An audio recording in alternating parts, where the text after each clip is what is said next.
All right, now, it's a little bit gruesome to talk about, okay? And I'm sorry about that.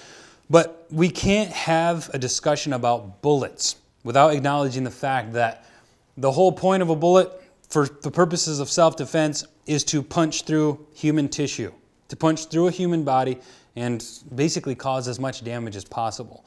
And so when we discuss bullets right now, we've got to discuss them by the three characteristics a bullet can have, or the three effects a bullet can have. And that is to penetrate their target, to damage that target, and then to transfer its energy to that target. Okay?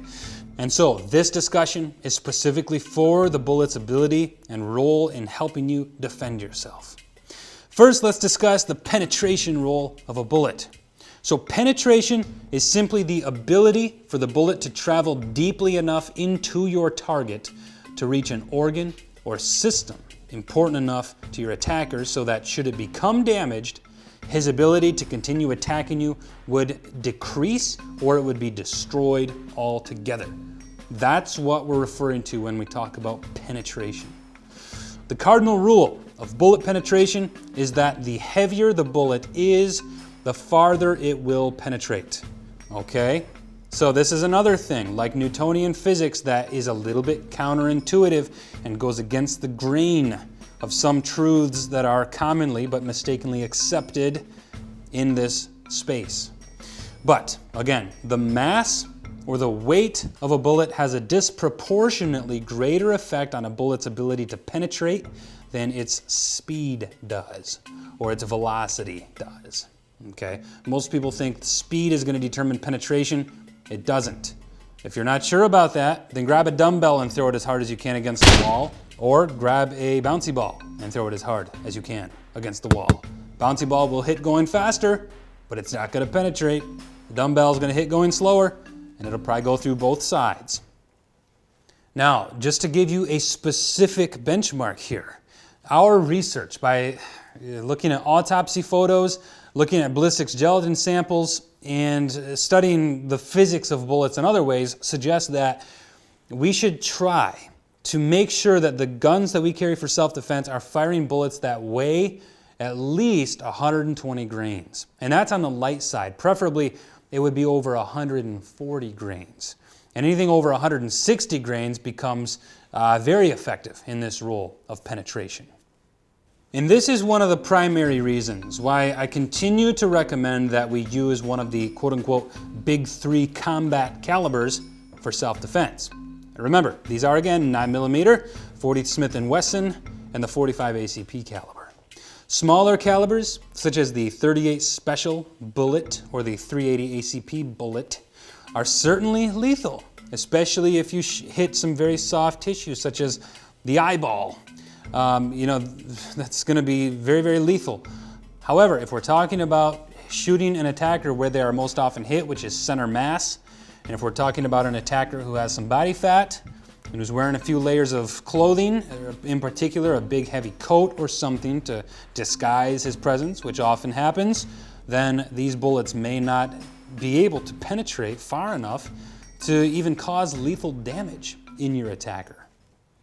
And so there's only one good reason why a privately armed citizen would decide to go with a lighter bullet than the thresholds I recommended here. And that all goes back to the purely rational truth, or the Newtonian physical truth, that to every action there is an equal and opposite reaction. Okay, so when you fire a handgun, the recoil that's turned back to you it's directly related to how heavy that bullet is. All right, so the heavier the bullet, the more recoil you're going to feel as that bullet is pushed down the barrel. Remember that? I said that when the propellant explodes, the explosion travels in the path of least resistance, but it has to push that bullet out of the barrel. And so, you can know then that the heavier the bullet, the more recoil you're going to have. And the more recoil there is, the more difficult it is to shoot quickly while maintaining accuracy.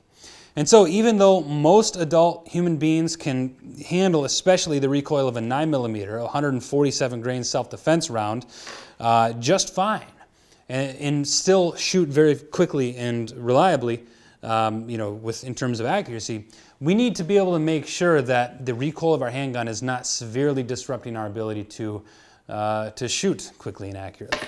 And so that's where that compromise sometimes can happen. Somebody with very weak wrists, somebody who's very elderly, if the gun has too much recoil and they can't control it under rapid fire, then perhaps they should step down a little bit.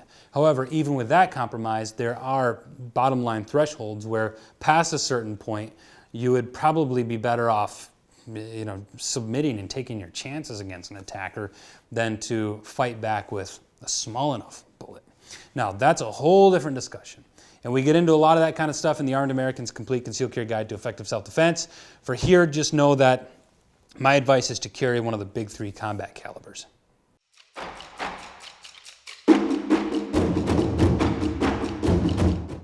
As you'll see, if you get into firearms, the topic, the discussion topic of over-penetration is sort of a buzz concept in firearms. It has been for 20 years and it'll continue to be for 20 years, I'm sure.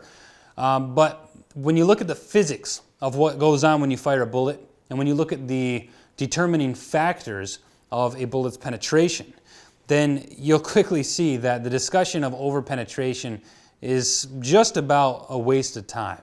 And there's a lot of reasons for that. There's some huge misconceptions about what over-penetration is, how big of a danger it is, and what calibers are the most likely to over-penetrate. A lot of people are just wrong about these things, and you're going to see that in just a moment when we talk about energy transfer. Just for now, know that this is a buzz phrase, and it's something you don't have to think about very much.